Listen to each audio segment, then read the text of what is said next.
23 years is a long time, yeah. I have a mechanical engineering background, and then kind of worked my way through the engineering side of things on the front end, and then kind of worked my way into sales, supporting sales, and then took over sales as VP.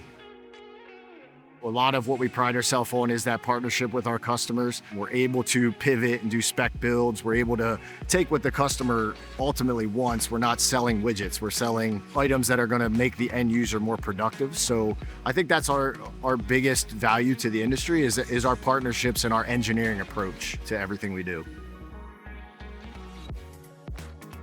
The engineering philosophy plays well into our sales strategy. We're a very technical team. It's a very technical sales environment.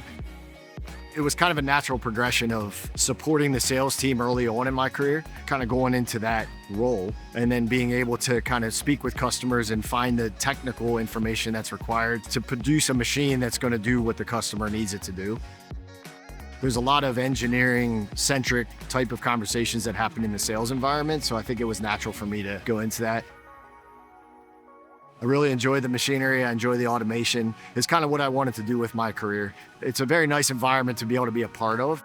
And it's nice to be able to think of something out of the box that didn't exist before and then see it actually down in the shop floor running parts, a short period of time later.